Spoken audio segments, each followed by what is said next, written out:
We got there. We didn't listen to any of the noise. We just delivered. Just tell us in a bit more detail about the difference that your law will make in terms of British Sign Language. It recognises BSL as a language in legal statute, so it's got legal underpinning. It requires the government to report on how it's using BSL in its communications with the public throughout all departments. And it requires government to produce guidance for every ministerial department to make sure that they're using BSL through ministry. Actually, what it does, it opens the door and allows every deaf person to say, this is not good enough. And also, via these reports and FOI, to see where the government's failing and to actually insist on their rights. I say to everybody, the minute it became law, my job was done and it was over to them to make sure they made this law work. And tell me why you chose. So you've got this once, well, I mean, Liam Fox has been drawn twice in 2 consecutive years, but I never got drawn in my decade as an MP. So it could be this once in a lifetime, or a parliamentary lifetime, chance to change the law. Why did you choose British Sign Language? Well, BSL is my first language. Both my parents were deaf. My dad was born deaf. My mum went deaf when she was 4. I've been campaigning for this throughout my whole career. In early 2007-8, I was talking to the then Prime Minister Gordon Brown about it. Labour recognised the language in 2013, but unfortunately, that's all that happened. We didn't get any rights and responsibilities behind it. So I wanted to make that happen. In truth, we also, besides the strategic part of it, we did have a bit of luck as well. When I put that bill in June, who would have predicted that within that year we'd have had a Strictly winner, a Deaf Oscar winner, and thousands of people, because of that, wanting to learn sign language. It was strategic, but it was also opportune. This is a social justice bill. BSL is a bill that's time has now come. Any bits of advice to those MPs who have had their names pulled out of the hat, if you like, today, who will get that time, particularly opposition MPs like yourself, because nothing's going to happen unless you get government to support your proposals, your personal proposals. Just give MPs, the first MP to be drawn out, number 1, is a Scottish nationalist politician. How is he going to get... We don't know, because you choose a subject afterwards, so we don't know what he's going to propose yet, but how would you advise those opposition MPs to get their laws passed? Well, one of the first decisions you have to make is, do you want to make a noise and do you want to draw attention to something, or do you actually want to change the law? And if you're going to want to change the law or institute a law, the truth is you're going to have to give and take. You're going to have to work it out. You're going to have to work. Real cross-party working demands honesty, integrity and trust. And if you can do that, then it'll be difficult. It's not, I'm not making it all sound very easy, but at the end of the day, you can make a difference. But the first thing you need to decide is: do you really want to change it? What are you prepared to invest in it to get that change? Because we spent 7 months working with people, getting people on side, understanding what we're trying to do. Because this is not that simple. I'll leave you with this thought. One of the demands in my bill said that BSL should be an official language of the United Kingdom. The first thing that elicited was that even English isn't an official language of the United Kingdom. So that couldn't be. So then we could do it that way, but it would take 18 months consultation. That was no use. So we recognise the language in legal statute. There are ways, if you're going to work together, to deliver. But if you just want to make a point, that's good, that's fine as well, because there are political points to be made. But if you want to make a difference, there's a different way of going about it. Good advice. Labour's Rosie Cooper, good to talk to you. Thank you. Thank you. Now, do you have an NHS dentist? And can you see them? If you do, it's getting harder and harder, isn't it? I'll talk to Labour MP Emma Hardy and an NHS dentist based in Yorkshire next.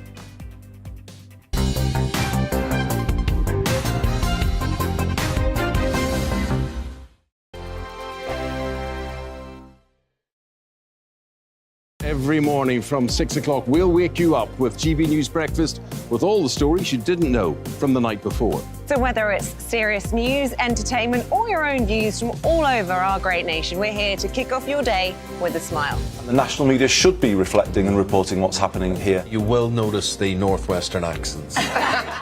Whether you're with us on TV, radio, or online, every morning, it's breakfast from 6 a.m. Hope you can join us. On radio, they call it the drive time slot, 4 p.m. until 6 p.m. as listeners head home. It's that part of the schedule when the dust of the day's events begin to clarify, and we try to make sense of it for you. Brazier is drive time for radio and TV. It's fast, it's punchy, it's opinionated, there's a Brazier angle and a little bit of levity. That's the question. That's two questions, actually. That's Brazier, Monday to Thursday, 4 till 6 on GB News. Hello, I'm Michelle Dewberry, and you can join me every weekday 6 till 7 on Jubes and Kerr. Me and my panel will get stuck right into the day's events, and I can tell you, in fact, I can warn you, expect some robust debates, some strong opinions and perspectives from both sides of the fence. It's about you at home as well. I love to read out all of your comments, or at least as many as I can. So join me, Michelle Dewberry, Monday to Friday, 6 till 7 on Jubes and Kerr. I'm Dan Wootton. Join me Monday to Thursday from 9 to 11 for the feistiest and most fun news debate on TV, where free speech reigns. I'll bring you a sharp take on the day's biggest stories, bombshell newsmaker interviews, and A-list guests. And I guarantee you, no spin, no bias, no censorship, and no reason to go to bed. That's Dan Wootton tonight, Monday to Thursdays from 9 on GB News.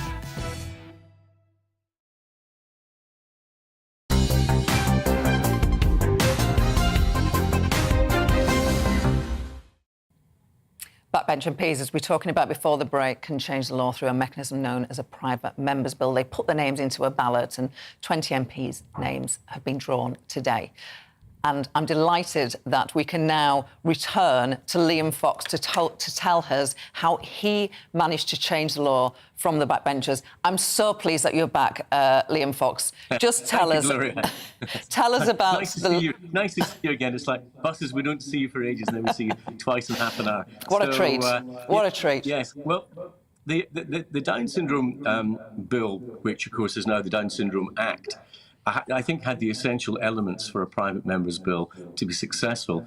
There was a clearly defined need, and MPs had all come across people with Down syndrome and Down syndrome families, and in their constituency work, and they knew the complexity of dealing with health issues and educational issues and long-term care issues all together. And to have to do that firefighting is something that all MPs, I think, really understood. Secondly, there was a clear answer to the problem, which was that the government would give more unified guidance to health authorities. Oh, I'm pleased that Liam Fox did have the opportunity there to explain how he changed the law. He might have another go because he's been drawn in today's ballots. Now, the police investigation has finally finished into parties around Downing Street and Whitehall. Here to bring us the latest is our political correspondent, Tom Harwood. Tom. Gloria, I'm just fresh from the most extraordinary lobby briefing, I think one of the most extraordinary lobby briefings I have ever been in. It started off with a huge number of questions of the Prime Minister's official spokesman, asking exactly what the Prime Minister knew about whether or not he had received any more fines. And it became increasingly clear that the Prime Minister has been told by the Metropolitan Police that he has received no further fines, and the Metropolitan Police will be taking no further action. Now, journalists at the lobby briefing had to ask that question several times to make sure that we'd completely understood what had happened. It is the most extraordinary development in a story that has had more twists and turns in it than just about any other recent political scandal. It's the most extraordinary news that the Prime Minister has received no further fines, and neither has his wife, Carrie Johnson. Clearly, what has happened now is, with the conclusion of the Metropolitan Police investigation, with 126 fixed penalty notices notices being handed out, it seems that it's the case that only 2 of those 126 fines have gone to any politicians at all, just the Chancellor and the Prime Minister for that event in the Cabinet Office room with that cake in a Tupperware box on the occasion of the Prime Minister's birthday, an event that lasted a few minutes before an official meeting. It does really raise the question as to whether or not Partygate will become the big issue that it has seemed for such a long time, given that the Prime Minister has been fined for what is widely considered to be a relatively minor event. It also now turns the spotlight to the leader of the Labour Party over his similarly minor event, and of course to Durham Police to see what they'll have to say. Tom Harwood, as ever, thank you. Now, we will be now talking about dentists. Why is it so hard to get an NHS dentist? Why is our dental treatment so expensive? I'm joined by Emma Hardy, the Labour MP for Hull, West and Hessel, and Mark Green, who is a dentist in North Yorkshire. Good to see both of you. Thank you for your time. Emma, I want to start with you. You've raised cases of your constituents in Parliament struggling with getting access to dental treatment, really. Tell us about a case that has really stuck with you. Well, absolutely, Gloria. So one of the cases we had was from a woman who was desperately seeking emergency dental treatment during the pandemic. She eventually was able to access that emergency treatment, and while doing so, she unfortunately broke one of her canine teeth. Afterwards, she's tried to seek support from her local dentist, only to find out that she's no longer on that dental list. She's now left with a situation where she's potentially going to pay thousands of pounds to have a private appointment. And hers is not the only example. We're hearing even people extract own teeth because they can't get those dental appointments. I mean, the situation was already challenging and difficult before COVID, but the situation now really has reached an emergency. There are people chasing appointments and the appointments simply aren't there. We don't have the emergency cover that people need, and people are looking to go private. But to be honest with you, Gloria, even those looking to go private are sometimes finding the private appointments aren't there either. But then I'm also hearing from dentists themselves telling me that they're at breaking point. So the whole system is failing everybody, failing patients and failing dentists. Mark, the whole system is at crisis point, says Emma. Why? What's going on? This is a long-standing problem. This contract that we're currently working under came into 2006, and in 2008 or 9, I think it was, the Health Select Committee at the time deemed it unfit for purpose. And here we are. The can's been kicked down the lane so many times now, we've lost count. It's over a decade of us, the BDA and every NHS dentist who works in it was saying this needs to change. And they had prototypes and piloting, and all of those have been, they've had the rug pulled from underneath them, and then nothing's happening. And we keep getting sort of promises, and it's like a carrot being dangled in front of us, but it's too late. And dentists have, and their teams as well. Dentists don't work in isolation, don't forget. The nurses and the receptionists, they've all had enough. When the pandemic was on, we had basically April off. And then we were back at the mouth where the virus was hanging out there. And we were there, giving our best to do it. And it's been very traumatic at times, but we pulled through that. And then nothing's changed for the contract. We thought of that 2-year time, they'd have some way of working forward with us. But I don't think there's any appetite for change. It doesn't seem that way. Emma, when you raise it in Parliament, what's your ask? What's your ask of government ministers to try and to solve this problem? Well, as mentioned, they do need to look at this contract. There were 38 million dental appointments missed during the pandemic. We've got a huge backlog. And the worst thing is, Gloria, is that people, I'm sure you've heard from them, I know I have, put off going to the dentist during the pandemic because they thought, I'll leave it. And now at the point where they've left it so long, it's now an emergency. So we've got more people needing more appointments. But one of the things from the government is that we need to look at addressing this contract. A local dentist told me that what the money from the government worked out was an extra £40 a week per dentist. I mean, that's nowhere near enough. We need proper investments into dentistry. We need to get those appointments sorted. We've had over a decade of failure on this issue. This has been made worse by the pandemic, but the government cannot just blame the pandemic for this problem. It goes back before then. We need to be training dentists, and we need to be looking at how do we retain the dentists we have? Why are so many of them leaving? So we need to look at training new ones, but look at keeping the ones we've had, and that means looking at the contract, that means looking at the support they're getting. Otherwise, we're going to have more and more people forced to go back to Victorian time era where we're performing our own dentistry in our kitchens. I mean, it's ridiculous that this is happening in 2022. Mark, you are an NHS dentist.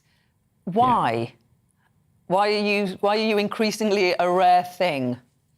I was born in the South Republic of Sheffield, People's Republic of Sheffield, and I believe NHS should be accessible to all who need it. Historically, NHS dentistry has only provided for about 56% of the population. So it's never provided, there's never been enough funding for 100% anyway. And that's just made worse because of the 4% efficiency savings that have had over since the financial crisis. So 4% a year on a dental practice equates to 4% pay cut every year because we're a very efficient service anyway. So when they called it efficiency savings, it was just a pay cut. So after 10 years, you've got a 40% pay cut. And that's why dentists and practices are having to leave because dental inflation is far greater than inflation is at the moment. It's about double. And so the costs involved in running a practice, because don't forget, dentists invest their own money into these practices. They're not government-backed buildings. They are individuals who have stumped up their own cash to open up a business, and they've got to make sure that works. And practices are closing. They're just having to close because they can't make it work on the NHS. And so we need radical change, not tinkering with an existing failing contract. It needs to be radically changed. And the minister just doesn't seem to get a grasp of the situation. We hear again and again, they trotted out 50 million was given to the profession in the last few months. Well, there's so many strings attached to that 50 million, and it's actually a drop in the ocean. But because we were so exhausted of working through the pandemic, there was hardly anyone who could take up that money, and there were so many strings attached, hardly any of it got spent. So it's just, again, a wasting opportunity of trying to get something done, but they don't seem to listen. There's no urgency, yet everyone's MP bags are full of it, I'm sure. Well, Emma's certainly fighting your corner in Parliament. Good to speak to both of you, Labour's Emma Hardy and NHS dentist. Very, very rare these days. Mark, thank you for joining us today. Thank you. Thank you. We'll bring you the latest on the police Partygate finds later in the show, but next, Trade Minister Ranil Jayawardena tells me about getting death threats as a candidate for Parliament as an MP. That is after your news with Rhiannon.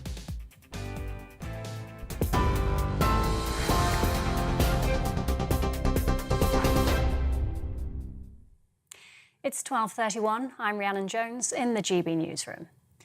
Boris Johnson has been told that he faces no further action and won't receive a second fine for breaching COVID laws, Number 10 has confirmed.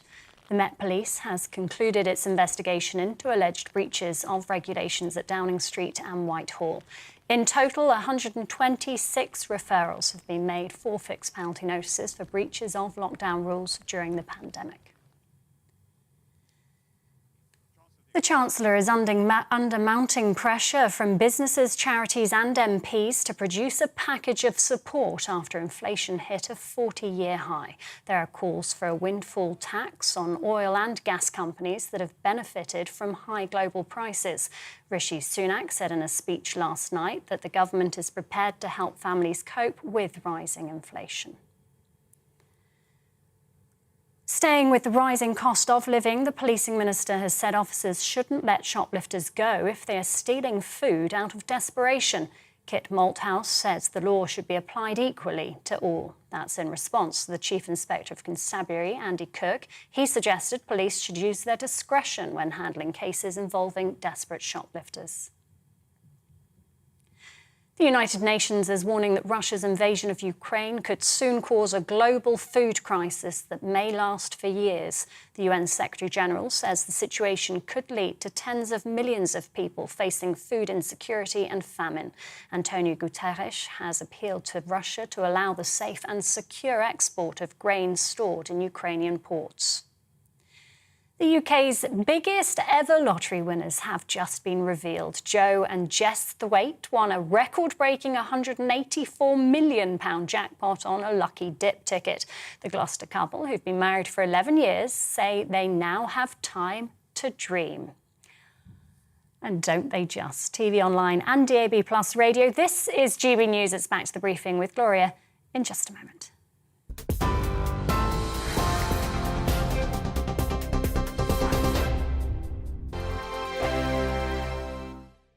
Every morning from 6 o'clock, we'll wake you up with GB News Breakfast with all the stories you didn't know from the night before. So whether it's serious news, entertainment, or your own views from all over our great nation, we're here to kick off your day with a smile. And the national media should be reflecting and reporting what's happening here. You will notice the northwestern accents. Whether you're with us on TV, radio, or online, every morning, it's breakfast from 6 a.m. Hope you can join us. On radio, they call it the drive time slot, 4 p.m. until 6 p.m. as listeners head home. It's that part of the schedule when the dust of the day's events begin to clarify, and we try to make sense of it for you. Brazier is drive time for radio and TV. It's fast, it's punchy, it's opinionated, there's a Brazier angle and a little bit of levity. That's the question. That's two questions, actually. That's Brazier, Monday to Thursday, 4 till 6 on GB News. Hello, I'm Michelle Dewberry, and you can join me every weekday 6 till 7 on Jubes and Kerr. Me and my panel will get stuck right into the day's events, and I can tell you, in fact, I can warn you, expect some robust debates, some strong opinions and perspectives from both sides of the fence. It's about you at home as well. I love to read out all of your comments, or at least as many as I can. So join me, Michelle Dewberry, Monday to Friday, 6 till 7 on Jubes and Kerr. I'm Dan Wootton. Join me Monday to Thursday from 9 to 11 for the feistiest and most fun news debate on TV, where free speech reigns. I'll bring you a sharp take on the day's biggest stories, bombshell newsmaker interviews, and A-list guests. And I guarantee you, no spin, no bias, no censorship, and no reason to go to bed. That's Dan Wootton tonight, Monday to Thursdays from 9 on GB News.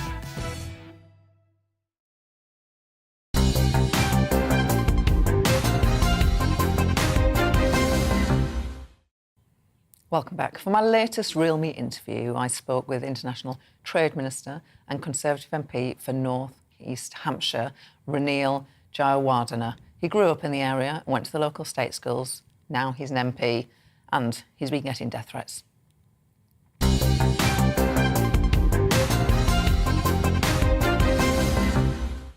So you're 35, a minister. You went to comprehensive school, your local comprehensive school. Do you think going to a comprehensive school gave you things that you might not have benefited from if you'd gone to private school?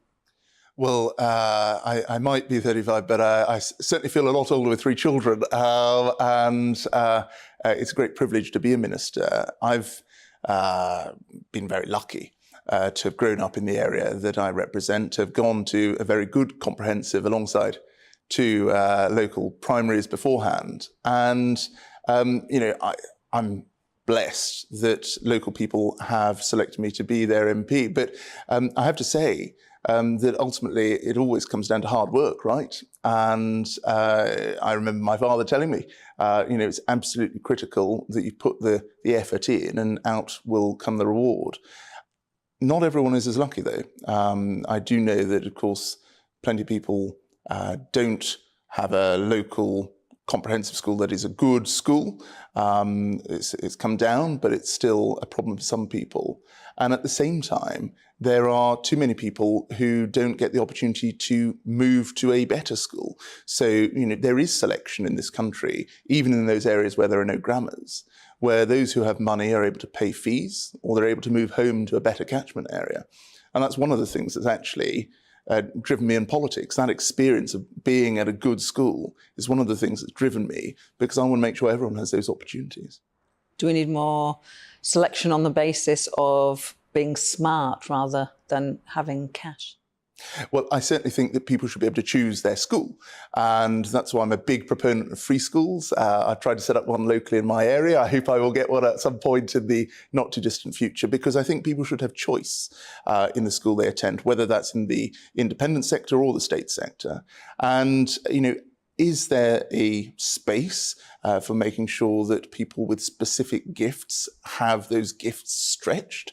Absolutely. Whether that is sport, whether that is academia, whether that's the arts. I think it's absolutely right that there are schools that specialise in all sorts of different things. So you personally are trying to set up a free school? I am. How hard is that? It requires a lot of legwork, a lot of detail into the gap that you're trying to fill. I've worked with some great teachers on it. I'm not an educationalist myself, but I've worked with some great teachers on it from the wider area who want to set up a new school, who do see that competition in the state sector is a good thing. It lifts everyone's standards. I've given them my support as much as I possibly can. And one day we'll get there. Politics isn't a 5-minute thing. This is something that you do because you really believe in certain causes, because you want to try and make your community, your country a better place. And that's true of whatever party you're in, I think, on the whole.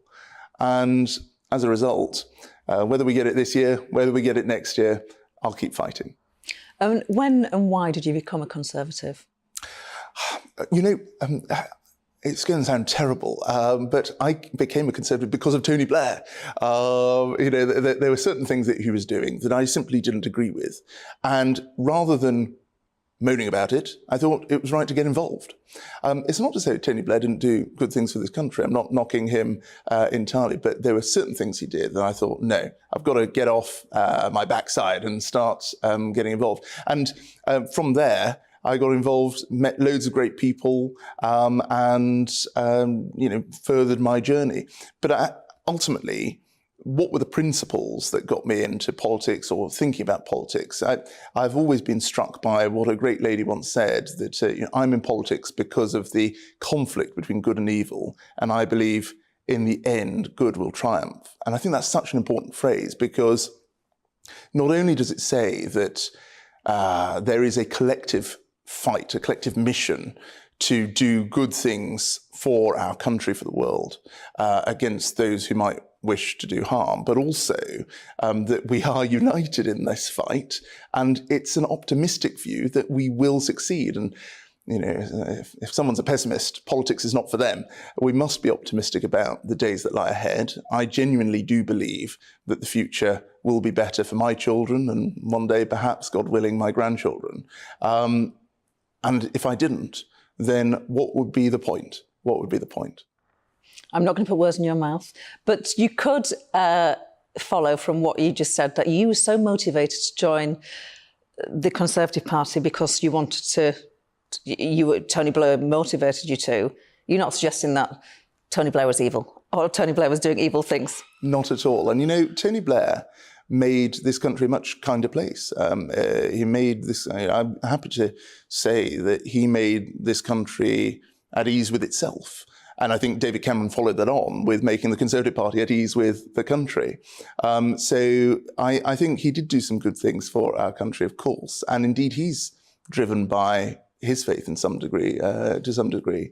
So not at all. But it doesn't mean that all of us get the right, make the right decisions every time. And, hands up when we get things wrong.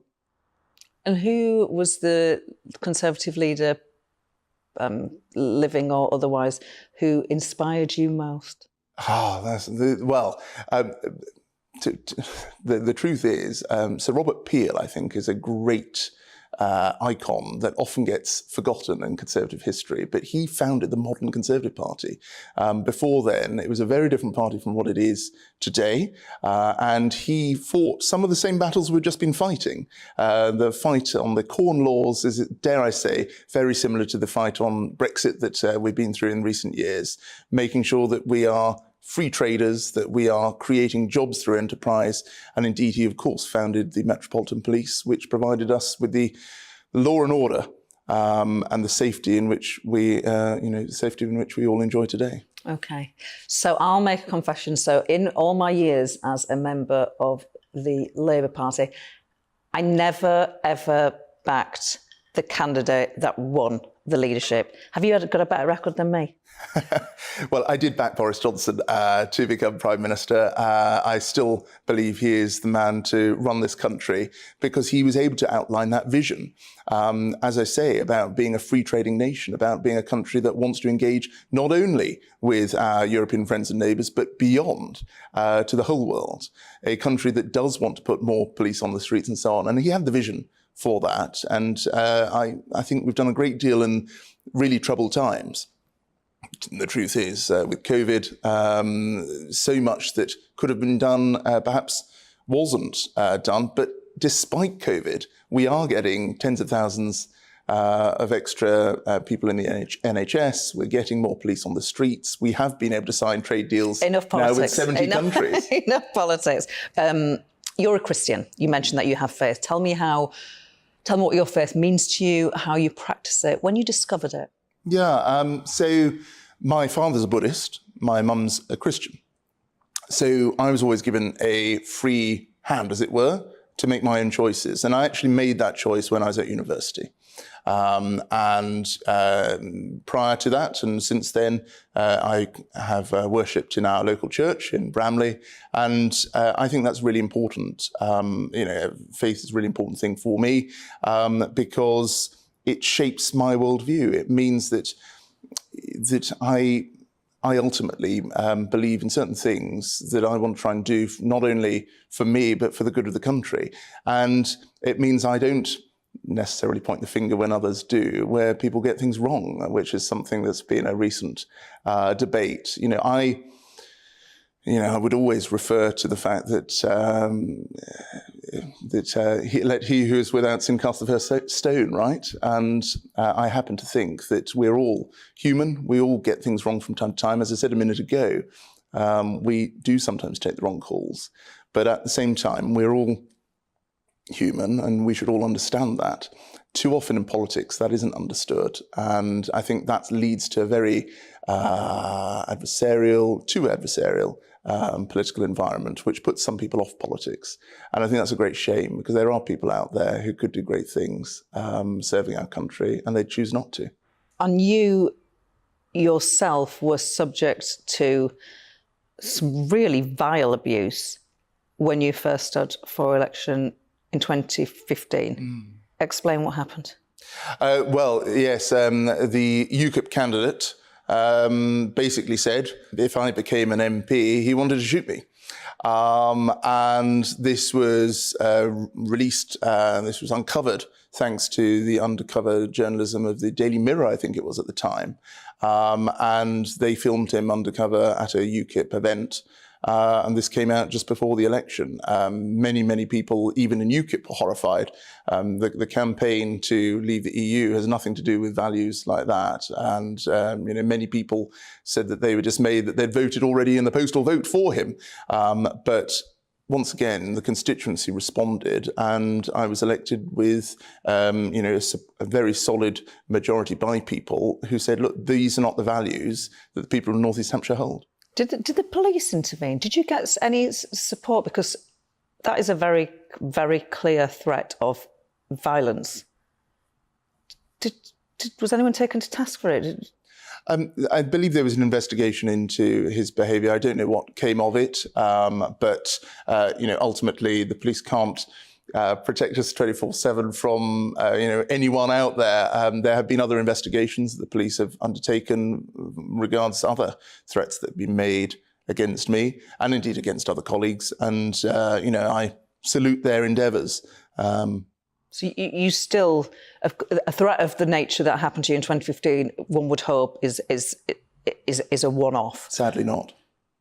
No, sadly, very recently there's been another death threat where someone said that they looked forward, words to that effect, to making my wife a widow and my children orphans. The two aren't consistent, so one or both of us were to be killed according to this person, but the police did intervene. And this is not, I'm not an isolated case, and dare I say, women face it far worse. Female MPs get a really huge amount of abuse through their post bag, and the worry is that someone writing something actually translates into action, and sadly we saw the murder of Sir David Amess, which shows that sometimes it does. Have you changed the way that you conduct your constituency surgeries? Yes and no. We still do town hall sessions where people can come along and in a group raise their views. I still do one-to-one meetings where that's the issue that needs to be discussed with a particular constituent. And I still do my drop-in pub type sessions or coffee shop sessions where anyone can float over to me wherever I happen to be. But the one difference is that we've had to stop publicising in advance exactly where we are going to be, because if someone did want to find us who was from outside our constituency and so on, then it stops that. Can I go back to that recent, was it an email that threatened to leave your wife as a widow? There is no reason for saying that, but did that person, did they think that you had done? Why? I don't know. They didn't. It was just a cold email. No, it was someone who'd been emailing for some time, and the anger rose.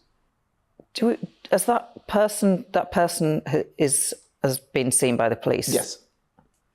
And it stopped. So far, yes.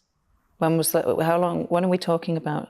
I forget the exact month. This year, a year within the last year? It was earlier this year. I think it was about February. Right. Gosh. You've got a very happy family. Young children, 7, 5, and 5 months. How do you juggle? Which is a question I might put to a mum, but actually dads should face that question too. Well, look, for me, family is so important, and this again comes back to faith and so on. I think families are a real strength for everyone in society, and I don't just mean the nuclear family. I mean, indeed, extended family too. And how do I juggle? Well, dare I say, it's the same as you suggest, as many working mums juggle, thanks to the support of an extended family, whether it's my father taking children to school when my car wasn't starting one day, through to my mother-in-law looking after children after swimming or whatever. And the extended family has been absolutely crucial to me to enable me to do what I'm doing for the people of North East Hampshire and as a minister for the country. And, you know, I think actually this is something that's too often not talked about in politics. And this isn't a political issue, rather it's I think, a personal issue for everyone, that families support one another. And I think it's absolutely crucial that we, as politicians, encourage people to be able to do that. I think something like £1 trillion worth of unpaid care in this country, and you know, for everyone who's doing that, whether it's parents looking after children or children looking after parents, you know, thank you to everyone who is looking after family, whether it's uncles and aunts, nephews and nieces. It's absolutely crucial. This country would not work if families didn't take responsibility for one another, and I think politicians should always try and do more for them. I think, you know, a single person in this country is taxed less than the international averages, but families are taxed more. And as we try, I think, and figure out how we help people through cost of living, I think we should do more for families. Because you're a minister, I have to follow up on that. Do you think there will be more to help families? I think the government will do more. I mean, we've already, as you know, forgive me, but we have doubled the household support fund to £1 billion. So there's significant money going in already to the people who really need it. But my point is a broader one, which is, what sort of country do we want to create? And I think we should always support families to support one another. And by doing so, actually, the burden can be reduced on the state so that the state can focus on those people who really need help. I think that would be a good thing for everyone. Thank you very much. Really interesting interview. You can watch my Real Me interviews on our YouTube channel or catch them on the Real Me podcast. Listen wherever you get your podcasts from, just search for GB News. Within the past hour, the Labour leader, Sir Keir Starmer, has been giving his reaction to the news that the Met Police Partygate probe has concluded and that the Prime Minister will be receiving no further fines. He was asked whether it's now time to draw a line under the episode. Well, what the investigation has shown is industrial-scale law-breaking in Downing Street, 120 or so fines, and that reflects a culture, and the Prime Minister sets the culture. What I want to see now is the full Sue Gray report published. There's no further hiding places for the Prime Minister on that. But yes, I also want to see the government laser focused on the issue that is uppermost for people, which is the cost of living crisis. Wherever I go, people come up to me and say, Keir, I can't pay my bills, and the government's not doing anything about it. And what they want to see is action. At the moment, all they've got is a government running around like headless chickens, not knowing what to do in the middle of a cost of living crisis. In saying that, Boris Johnson's, the Prime Minister, has only been fined once. It was for a surprise birthday that he didn't know anything about. You can't seriously still be calling for him to resign, are you?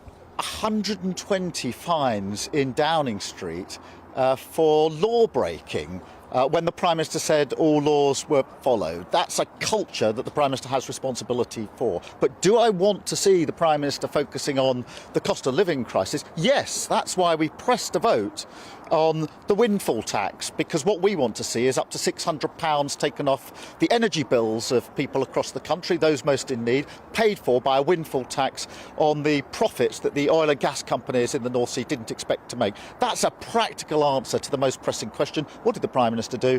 He voted it down, and he's got nothing to say to the people who are tossing and turning in their beds, unable to know how they're going to pay their bills. I do want to ask about cost of living, but just on this, I mean, are you still calling for the Prime Minister to resign? We've got the results now of the Met investigation. My view of the Prime Minister hasn't changed. Of course, after an investigation that shows 120 plus breaches of the law in Downing Street, of course he should resign. He's responsible for the culture. He also needs to focus on the cost of living crisis, because people are really struggling with their bills. Inflation's up, prices are up, wages are down, and the government is imposing tax on them at the same time. And he's got no answers. And he had the opportunity.